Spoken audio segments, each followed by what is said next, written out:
দেহের সাথে করোনা প্রেম আত্মার সনে ছাড়া। আমি এখানে আমার সাধনার জীবন, এখানে আমার 12 বছর হচ্ছে। 12 বছর? হ্যাঁ, আমি এর মাঝেই এই বাংলাদেশের অন্যান্য মাজারে গিয়েছি আর কি, মানে খানজাহান আলী বাবা, খুলনা, তারপর দিনাজপুর, রংপুর, চট্টগ্রাম, বাইজুদ বোস্তামি, আমানত শাহ। তো আপনি লেখা দেখেছি খুব সুন্দর, এটা কি আপনি লিখছেন? আপনি তো দেখলেন। আপনি লেখা তো বেশ সুন্দর, পড়াশোনা তো মনে হয় ভালোই আছে।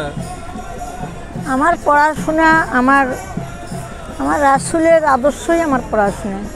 এমনিতে প্রাতিষ্ঠানিক কোনো পড়াশোনা আছে কিনা? লেখা তো বেশ সুন্দর। এগুলা কথা, এগুলো সব আপনি লিখছেন তো না? এগুলা কথা প্রকাশ করে আমি আমার রাসূলকে অপমানিত, ছোট করতে চাই না।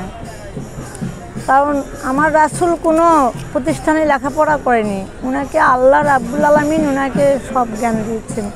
আমি ওনাকে সম্মান করি, আমি ওনার উম্মত হওয়ার চেষ্টা করি, আমি ওনার মতো ত্যাগী হওয়ার চেষ্টায় আছি। আর আমি সব কিছু ত্যাগ করে, দুনিয়ার সব কিছু মায়া ত্যাগ করে আমি আমার শাহ সুলতান রহমতুল্লাহ আলাইহি আধ্যাত্মিক গুরু, সেই গুরুর বাণী মতো চলার চেষ্টা করতেছি। স্বাধীনভাবে প্রেম করেন, মুক্তভাবে প্রেম করেন, সুস্থ প্রেম করেন। হ্যাঁ, দেশকে ভালোবাসেন, দেশের মানুষকে ভালোবাসেন। শুধু ক্ষমতায় গিয়ে লুটে পুটে খাওয়ার চেষ্টা করেন না, রক্ষক হয়ে ভক্ষক সাজার চেষ্টা করেন না।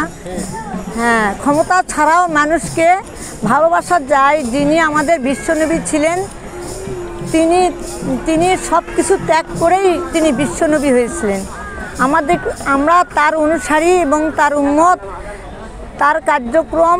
হ্যাঁ, মহাজ্ঞানী মহাজন যে পথে করে গমন হয়েছেন প্রাতঃস্মরণীয়, সেই পথ লক্ষ্য করে শ্রেয় কার্য ধ্বজা ধরে আমরাও হব বরণীয়।